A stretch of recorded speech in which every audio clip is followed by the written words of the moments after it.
आज खरं म्हणजे तर 23 मार्च 1982 ला 22 मार्च 1982 ला वडिलांनी आर्थिक निकषावरती आरक्षण मिळावं ज्याच्यासाठी त्यांनी त्या ठिकाणी मोर्चा काढला होता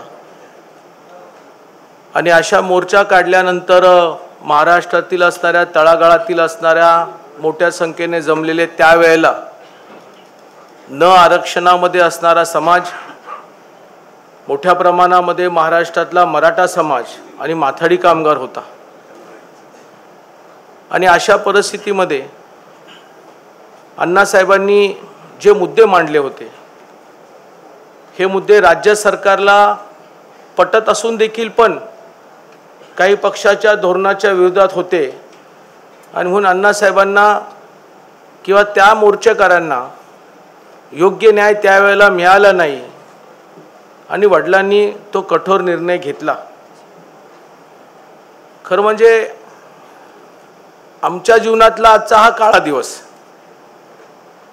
आणि ह्या दिवसाची रात्रपेक्षा सकाळ अशी दिसते की एकदम फ्लॅशबॅक सारखी दिसते। जसं आता आपण एखादा चित्रपट पाहिला तर तो काही दिवस डोळ्यासमोर असतो, तसं 42 वर्षापूर्वी आजचा दिवस हा तसाच्या तसा डोळ्यासमोर तो उजळतो आणि इतका अस्तव्यस्त होऊन जातो की त्या दिवसाला किंवा त्याच्या अगोदर किंवा त्याच्या नंतर हा विचार सातत्याने माझ्यासारख्या त्यावेळच्या लहान मुलाला किंवा आत्ताच्याला पडतं की इतका कठोर निर्णय का घ्यावा। आज वेगवेगळ्या समाजाला वेगवेगळ्या वेळेमध्ये जातीचं आरक्षण मिळालं, मग कधी मंडल आयोगाच्या माध्यमातून मिळालं, परंतु मोठ्या प्रमाणामध्ये जो मराठा समाज होता या समाजाला या आरक्षणापासून जाणीवपूर्वक राज्यकर्त्यांनी वंचित ठेवलं, कारण ह्याच आरक्षणाचा उपभोग ह्याच मराठा समाजाच्या मोठ्या प्रवर्गाला कुठे वाटलं नाही की अरे कोणतरी माथाडी कामगार आहे, कोणतरी डबेवाले कामगार आहे, कोणतरी शेतकरी आहे, कुठला तरी बेरोजगार तरुण आहे जो आपला मतदारसंघ आहे, जो आपल्या पक्षाचं काम करतो, जो माझं काम करतो आणि राज्यकर्त्यांनी वेळोवेळी या मराठा समाजाच्या असणाऱ्या ग्रामीण भाग आणि कष्टकऱ्यांना या आरक्षणापासून वंचित ठेवण्यात आलं।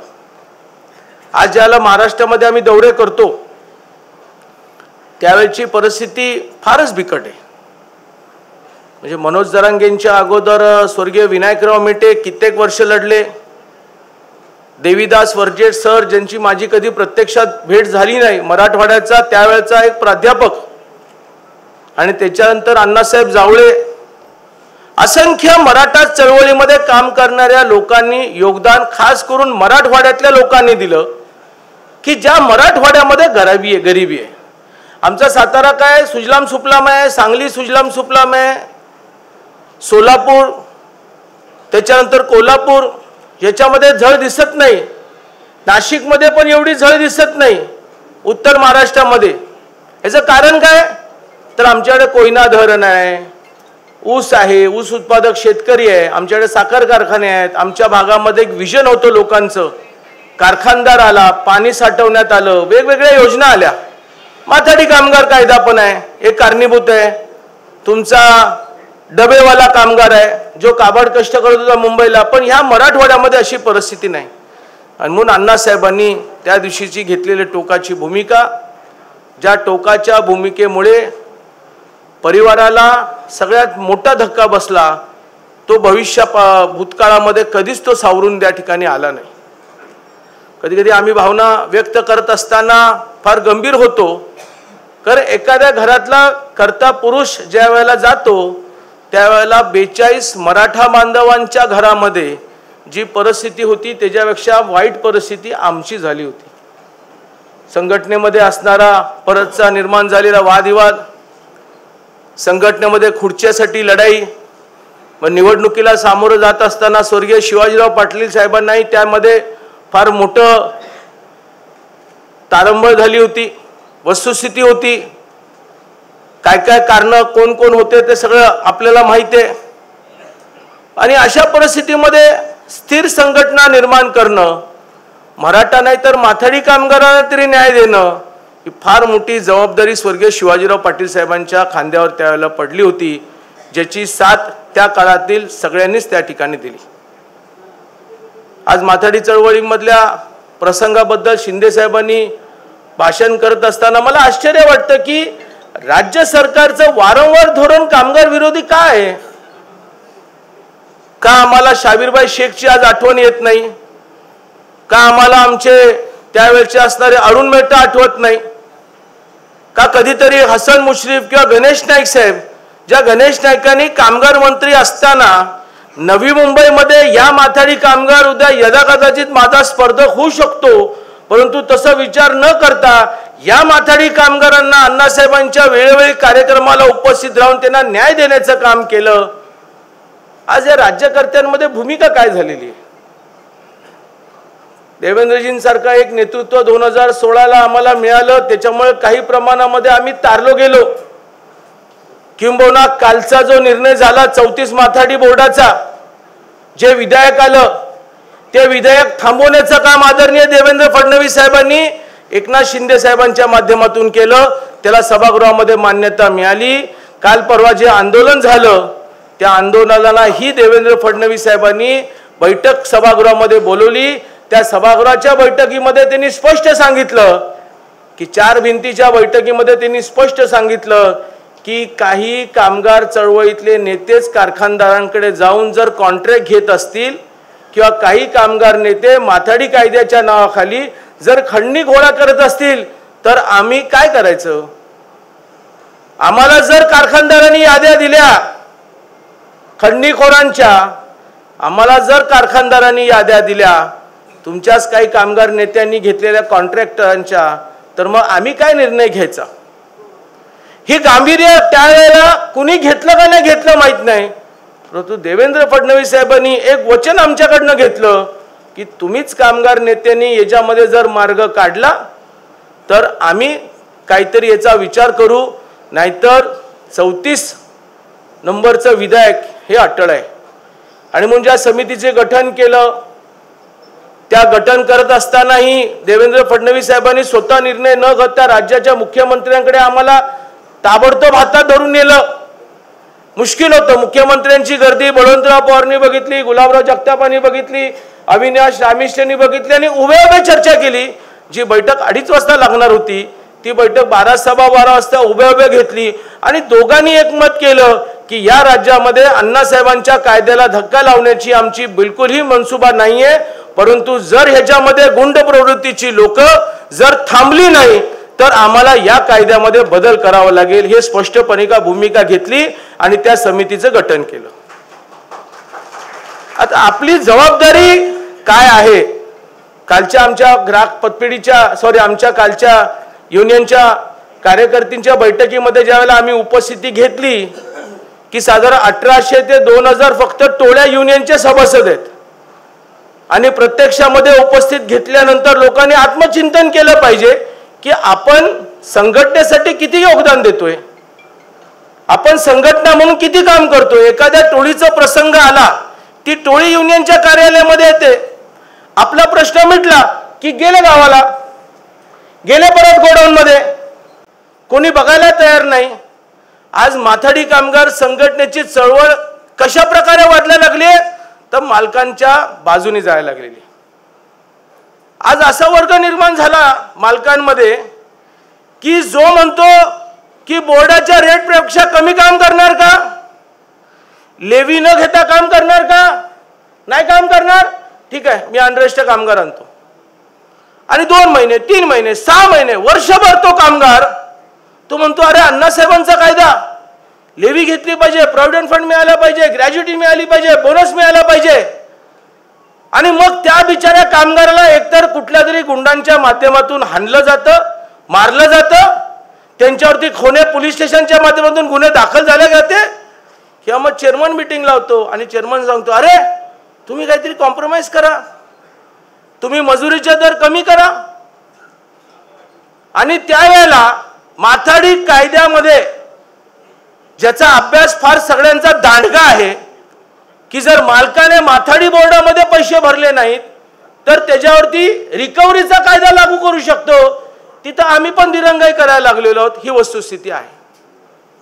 अण्णासाहेबांच्या पुण्यतिथी जयंतीमध्ये आपण उपस्थित राहून लोकांसमोर आदरांजली वाहतो, परंतु कधीतरी राज्यकर्त्यांनी हा विचार केला पाहिजे, अरे कुठे गेले माथाडी बोर्डाचे जे अधिकारी, जे अधिकाऱ्याने कधीतरी याच माथाडी कामगार कायद्याचं सुभाष देसाई ज्यावेळेला मंत्री होते त्यावेळेला पाठ राखण केली होती, आयएस ऑफिसरनी पाठ राखण केली होती, कमिशनरने केली होती नाही। हा उद्योग विभागाने जी बैठक लावली होती त्या उद्योग विभागामध्ये ह्याच कामगार कायद्याच्या बद्दलचं पाठ राखण करून उद्योग विभागाला निर्णय घ्यायला भाग पाडला होता। आज ते कामगार अधिकारी आहेत का? आमच्याकडच्या बोर्डाचे कामगारांचे जे अधिकारी आहेत पैसे फेक तमाशा देख। दुर्भाग्य आहे, साहेबांच्या पुण्यतिथी निमित्त साहेबांचा मुलगा म्हणून हे बोलणं हे मला शोभत नाही, पण लबाड बोलणं हे मला पटत नाही। उगीचच मी डिंग्या मारेल, उगीचच मी माझी तुंतुनार वाजवणार, काही उपयोगाचं नाही। मी आणि शिंदे साहेबांनी एक निर्णय घेतला माथाडी बोर्डाचा, परवा चेअरमनी बदलला। ज्या बोर्डामध्ये आपण निर्णय घेतो त्या बोर्डामध्ये निर्णय घेतल्यानंतर एखाद्याला पसंत पडला नाही तर तो कोर्टात जातो, कोर्ट काय म्हणतं, बोर्डामध्ये जाऊन निर्णय घ्या। कालपर्यंत बोर्ड चांगलं होतं, आताच्या बोर्डाचे अधिकारी पैसे घेतल्याशिवाय काम करत नाही आणि आपलेही काही माथाडींचे नेते पैसे देऊन 24 तासात का 12 तासात किंवा सकाळी पैसे दिले तर संध्याकाळी ऑर्डर काढतात। ही वस्तुस्थिती आहे। मग आम्ही चळवळ बदलूया का? आपण ही चळवळ बदली करूया असं मला वाटायला लागलं। एक मताने ठराव घेऊया साहेबांच्या पुण्यतिथी निमित्ताने की युनियनला पैसे नाही द्यायचे, युनियनला वर्गणी द्यायची नाही द्यायची, बोर्डात पैसे घेऊन निर्णय घ्यायचा। मग ह्यानं त्याच्या विरोधात घ्यायचा, त्याने ह्याच्या विरोधात घ्यायचा आणि या कायद्याचा चोंदा मोंदा करायचा आणि मग कधीतरी कायद्याच्या विरोधात आलं की मग युनियन ऑफिसमध्ये येऊन उभं राहायचं, नाही नाही आता अण्णासाहेबांच्या युनियननी पुढाकार घ्यावा। हे किती विषय गंभीर आहेत आणि ह्याच्यासाठी आम्ही तुम्हाला सांगत असतो की बैठकीला येत जा।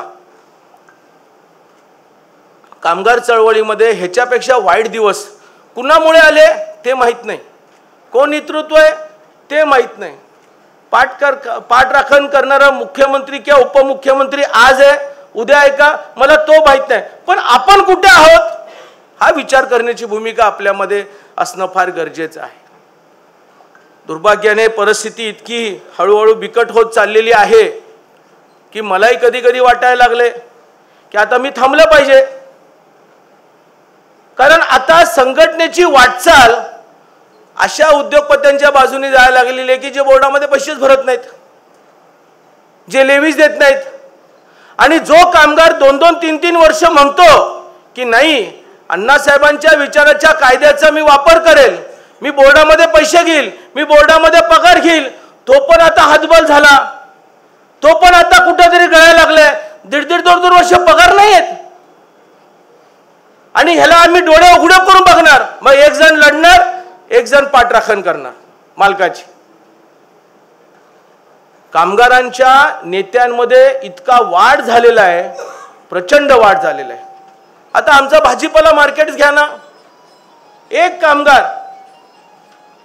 कामगार पूर्ण संघटना आपली होती, पतपिढीचं कर्ज जास्त दिलं म्हणून एका रात्रीतच लोक निघून गेली आणि एक कामगार दररोज मार्केटमध्ये जातो, वेळेवर हजर राहतो, काटा करतो, काट्यावर उभा राहतो, जो कधीतरी मुकादम होता, जो कामगार म्हणून काम करतो त्याला बोर्ड संरक्षण देऊ शकत नाही।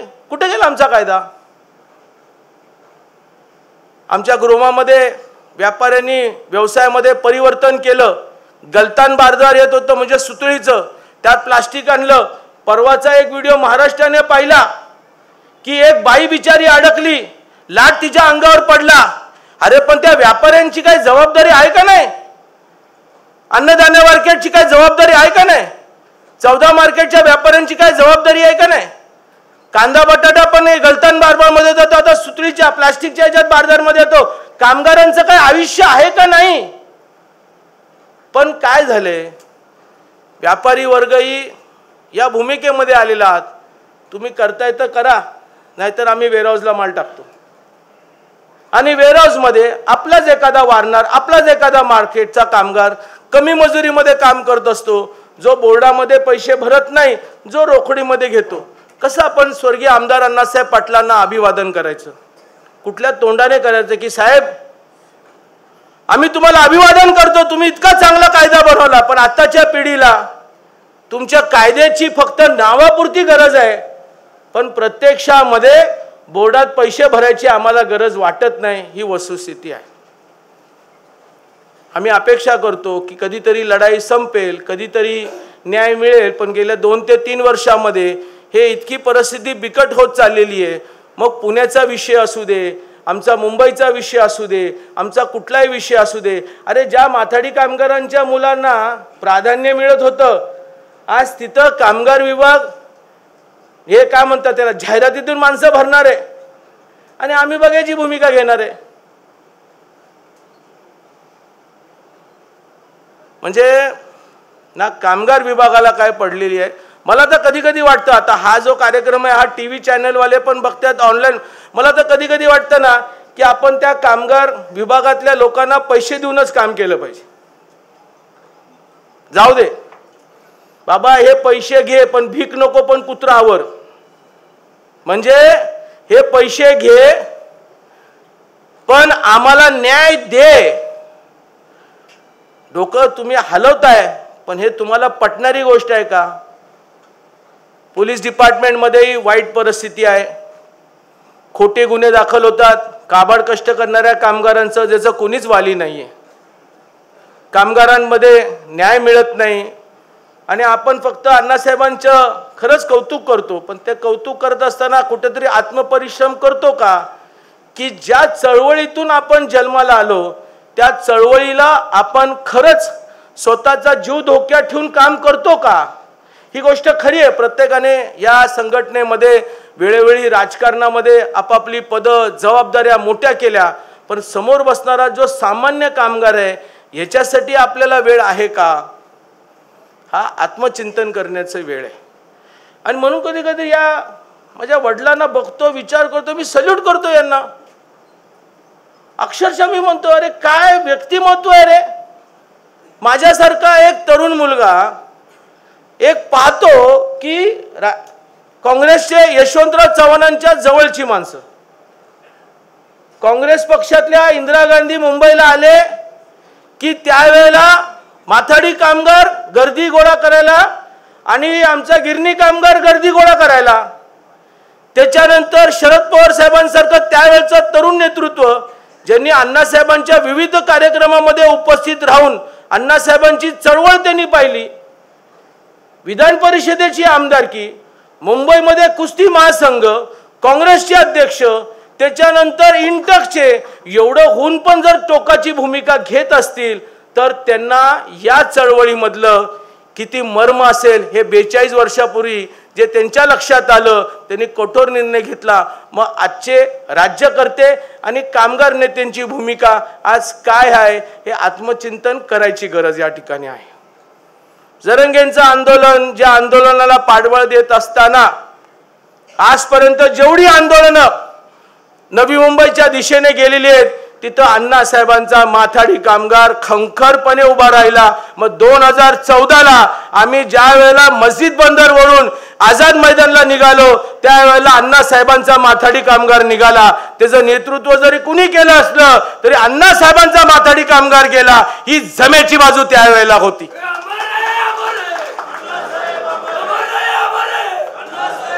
आज कामगार तुम्हाला 2016-17ला आझाद मैदानला दिसला, जो जरंगेंच्या वेळेला दिसला. हाच कोपरखैरणाचा कामगार, त्याची भगिनी, त्याची बायको मुंबईमध्ये, विदर्भात, मराठवाड्यात, पश्चिम महाराष्ट्रामधून आलेला जो मराठा समाज आहे या समाजाला भाकरी आणि भाजी बांधून देण्याचं काम केलं. तर दाना बंदर, चौदा मार्केट, कांदा बटाटा, फ्रूट मार्केट, भाजीपाला मार्केटच्या कामगारांनी स्वतः जेवण वाढलं. ही वस्तुस्थिती आम्ही डोळ्याने पाहिलेली. आणि या सगळ्या योगदानामध्ये पुढाकार कुणी घ्यायचं? म्हणजे मी कुणी म्हणायचं, आत्मचिंतनाची गरज आहे. अण्णासाहेबांचं नाव आल्यानंतर पलीकडले कुणाचंच नाव चालू शकत नाही, कारण त्यांनी जर हे रोपटच लावलं नसतं तर यदा कदाचित आज जी फळं किंवा जी पारंब्या किंवा जी झाडं तोडून आपण आपल्या गलीच्या घरामध्ये जे फर्निचर बनवतो ना, ते पण बनवता आलं नसतं. ही वस्तुस्थिती आहे. आणि मग अशा वडिलांच्या आज पुण्यतिथी निमित्ताने आज खरं म्हणजे अण्णासाहेब पाटील विकास फाउंडेशन जे आम्ही कोविडच्या काळामध्ये स्थापन केलं, या फाउंडेशनच्या वतीनं वडिलांच्या बद्दलची एक आम्ही स्पर्धा घेतली होती. त्या सगळ्या मुलांना मी शुभेच्छा देतो. गरीब घराण्यातली मुलं, म्युन्सिपाल्टीच्या शाळेमध्ये शिकणाऱ्या मुलांनी त्याचा भाग घेतला. त्याचे एक एक निवेदन मी वाचलं, म्हणजे त्यांना मटेरियल पण दिलं. त्यातल्या त्यात त्यांनी शोधून जे वाचलं, डोळ्यामध्ये अश्रू आणण्यासारखं होतं. खरंच त्या मुलांचं मी कौतुक करतो. जरी आम्हाला फाउंडेशनच्या वतीनं तुम्हाला तुमचा सन्मान करण्यामध्ये जरी उशीर लागला असला तरी खरंच तुम्ही खूप चांगलं केलं. तुमच्यासारखी तरुण मुलं ही अण्णासाहेबांच्या विचारांमध्ये प्रेरित होतात, ही जमेची बाब त्या ठिकाणी आहे. आज खरं म्हणजे तर भारताला स्वातंत्र्य मिळवून देण्यासाठी शहीद झाल्याचा शहीद दिन पण साजरा मोठ्या प्रमाणामध्ये केला जातो. मग आमचे भगतसिंग असतील, सद्गुरू असतील, त्या ठिकाणी असणारे राजगुरू असतील, या सगळ्यांना मी आजच्या कार्यक्रमाच्या निमित्ताने प्रणामाने वंदन करतो. आणि 42व्या अण्णासाहेबांच्या जयंतीनिमित्ताने अभिवादन करत असताना मी एकच तुम्हाला विनंती करतो, कार्यक्रमामध्ये राज्यकर्त्यांना बोलवण्याचा न निर्णय घेण्याचं कारणच 2 वर्षापूर्वी वेगळं होतं. ह्याचं कारण फार स्पष्ट होतं की नक्की राज्यकर्त्यांना बोलवतो, त्यांच्याकडनं अपेक्षा व्यक्त करतो आणि ते राज्यकर्ते 23 मार्चला येऊन अण्णासाहेबांच्या पुण्यतिथीनिमित्ताने भाषण करतात, परंतु प्रत्यक्षामध्ये ते काहीच अंमलबजावणी करत नाही. आणि गेल्या 2 वर्षापूर्वी आम्ही ठरवलं की अजून काय आमच्या माथाडी चळवळीवरचं असणारं जे काळं ढग आहे ते गेलेलं नाही आणि कुठेतरी वर्षातनं एका तरी कार्यक्रमामध्ये आम्ही मनमोकळेपणाने बसून आपली विचार मांडत जाऊ आमच्या कामगारांसमोर. तिकडची संख्या कमी करण्याचा प्रश्न यासाठी आला की आमचा पत्रकार बांधव असतो. मग राज्यकर्त्यांनी पाठ फिरवली, राज्यकर्त्यांना बोलवलं नाही, ही चर्चेचं माध्यम तयार होतं. परंतु कुणीतरी राज्यकर्त्यांना विचारतं का? संभाजीराव पाटील निलंगेकराला कोणी जाऊन विचारलं का की एका वर्षी तुम्ही आला होता आणि तुम्ही म्हटलं होतं की 90 दिवसाच्या आतमध्ये आम्ही माथाडी बोर्डामध्ये माथाडी कामगारांच्या मुलांना त्या ठिकाणी कामावर लावू, हे कुठल्या पत्रकारांनी विचारलं का?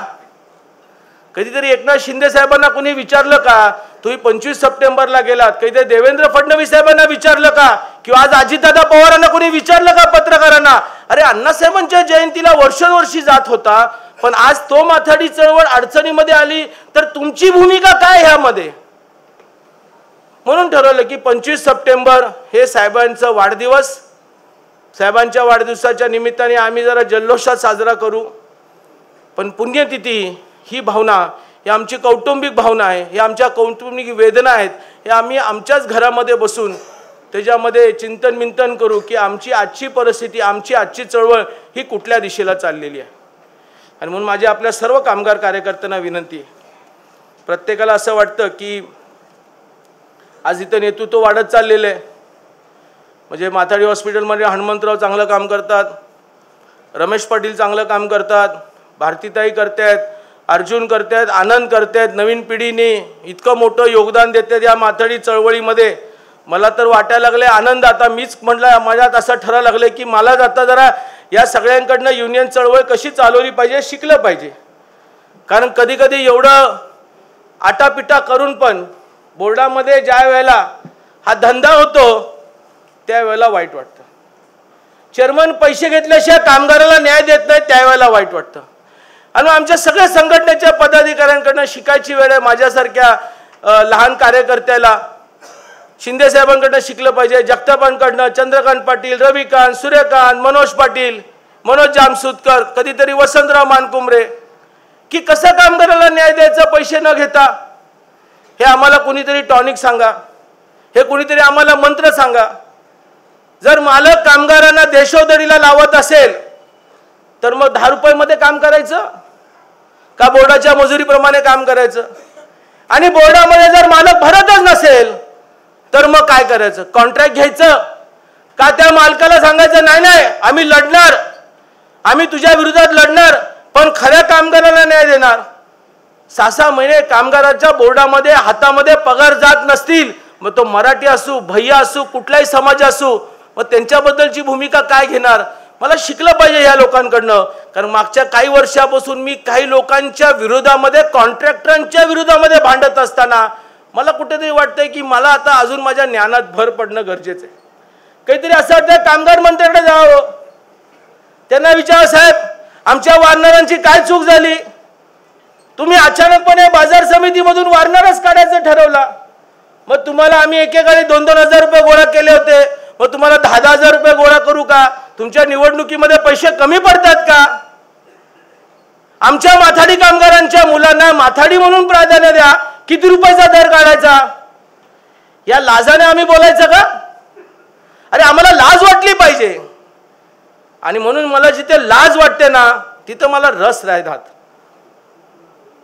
स्पष्टपणे भूमिका मांडताना कित्येक वेळेला मी माझ्या अडचणीमध्ये वाढ करत असतो, ही वस्तुस्थिती आहे. पण माझी अडचण ती स्वाभाविकच आहे. काहींना वेगळ्या प्रकारे काम करायची सवय, माझ्यामध्ये काम करायची पद्धत यदाकदाची जरा वेगळी आहे. परंतु माथाडी चळवळ मनापासून सांगतो अडचणीमध्ये आहे. या अडचणीला आपण कसे सामोरं जाणार ही मला कल्पना नाही आहे, परंतु याचा विचार आपण प्रत्येकाने करावा एवढी विनंती करतो. कधी कधी तर मी खरं सांगतो असं वाटतं की एखादा बोर्डाच्या खाली जाऊन एखाद्याची बली द्यावी, त्या कोंबड्या नाहीतर त्या वडतुंबीला जावं, नाहीतर आमच्या त्या मांढरे देवीला जावं आणि कौल घ्यावा की जो कामगारांचा पैसा खाईल त्याचा कार्यक्रम वाजव. खरं सांगतोय मी. रमेशचा काय अनुभव आहे का मला नाही माहिती. पोपटराव धोंडे हसले कारण ते वाईच्या 2 टोकावरती आहेत. त्यांचं गाव असं आहे की ते मांढरे देवी आणि इथं वडतुंबी, बरोबर आहे का नाही? म्हणजे मी गावी आलो म्हणून सांगतो. जुन्नरच्या भागांचा काय अनुभव आहे का मला? कोकणातलं कोण आहे का बाबा? अरे काहीतरी केलं पाहिजे ना. एकतर तुम्ही त्यांना पैसे दिले पाहिजेत, या तर तुम्ही मग असं काहीतरी केलं पाहिजे. कामगार चळवळीमध्ये अण्णासाहेबांनी हे कधीच शिकवलं नव्हतं. मला असं आठवतं की माझे मोठे बंधू स्वर्गीय शिवाजीराव पाटील होते, त्यावेळेला असं निर्णय विकत घेण्याची परंपरा नव्हती. एक UP कोल्ड स्टोरेजचं आंदोलनात जरी आम्ही लहान होतो, पण त्याच्यानंतर जी माथाडी चळवळीमध्ये माणसं भरती लावणं, राजीनाम्याच्या जागेवरती पैसे घेणं जो प्रकार सुरू झाला तो कालांतराने थांबला नाही, ही वस्तुस्थिती आहे. कामगार बंधूंनो, अण्णासाहेबांच्या पुण्यतिथी निमित्ताने अभिवादन करत असताना व्यक्तीपेक्षा अण्णासाहेब आणि अण्णासाहेबांनी घालून दिलेला कायदा हा चिरकाळ जिवंत राहण्यासाठी आपल्याला आता तर म्हणायला लागेल म्हाताऱ्या कोताऱ्यांना बाहेर पडावं लागेल. नवीन असणारा कामगार आता वेगळ्याच विचारांमध्ये आहे. बोर्डा चेअरमनची जाऊन सेटिंग करू शकतो, इन्स्पेक्टरचे जाऊन व्हिजिट करू शकतो. काही इन्स्पेक्टर आलेत पण आहेत, मला मी बघितलं त्यांना, वस्तुस्थिती आहे. पण मूळ कामगार कायदा जर जिवंत ठेवायचा असेल तर कुठेतरी हातामध्ये एखादा बोकुड घ्यावं लागेल, बोर्डाच्या खाली त्याला घेऊन जावं लागेल, त्याची बळी द्यावा लागेल आणि ते बळी दिल्यानंतरच कुठेतरी न्याय मिळाला तर योग्य राहील. नाहीतर परमेश्वर तूच सांभाळ बाबा आम्हाला. आणि परमेश्वर पण आता येणार आहे. म्हणजे सकाळच्या एका चांगल्या सकाळ पेपरनी एक खूप चांगला कार्यक्रम घेतलेला आहे. 17 साधू संतांच्या पादुका आणि त्यांचं दर्शन. फक्त एवढंच विनंती करेल, पादुकांचं दर्शन घेत असताना माथाडी चळवळीचे असणारे लाचखोर खाणारे कामगार नेते, लाचखोर खाणारे कामगार अधिकारी आणि यदाकदाचित कामगार मंत्रालय कार्यालयाचा इडियापिडा दूर कर, एवढं तुम्ही नवस करा. मला विश्वास आहे तुमच्या नवसाला यश येईल. बकरं न देता, कोंबड्या न देता, या साधू संताला काहीच लागत नाही. आणि या साधू संताला खरंच मुला सकट घेऊन जा, बायको सकट घेऊन जा. कारण तुमच्या कामावरती तुमचा परिवार, तुमच्या मुलाचं शिक्षण चालतंय. माझ्यामुळे नाही चालत आहे, त्याच्यामुळे त्यांना घेऊन जावी एवढीच विनंती करतो। या सगळ्या लांबलेल्या भाषणाला थांबवत असताना अण्णासाहेबांचे विचार, अण्णासाहेबांची धोरणं ही फक्त तुमच्या माथाडीपुरतीच मर्यादित नाही आहे, तर आज महाराष्ट्रामध्ये अण्णासाहेब पाटील आर्थिक विकास महामंडळाच्या माध्यमातूनही ती पोचताना आम्हाला पाहायला मिळते। संधी मिळाली मला देवेंद्रजींनी दिल्यामुळे, संधी मिळाली एकनाथ शिंदे साहेबांच्यामुळे 80,000 आज महाराष्ट्रामध्ये मराठा समाज उद्योजक झालेला आहे। आमचे 10 ते 15 माथाडी कामगारांनी गाडीसाठी कर्ज घेतले आणि पर्यायी व्यवसाय त्यांनी आता सुरू केलेला आहे। तसं मी कित्येक मराठा बांधवांना सांगतो की तुम्ही धाडस करा। कित्येक कामगार रिक्षा चालवतात, नाही टोळीचा पगार परवडत, भाजीपाला मार्केटमध्ये नाही परवडत, दाना बंदरमध्ये नाही परवडत, तो कुणाला मानतो माहित नाही मला माथाडी कामगार, पण तो मराठा आहे आणि तो माथाडी कामगार अण्णासाहेबांचा आहे। त्याच्यासाठी वेगळी यंत्रणा आपण सुरू केलेली आहे, त्याच्यामुळे तुम्ही त्याचा लाभ घ्या एवढीच विनंती करतो आणि थांबतो। जय हिंद, जय महाराष्ट्र।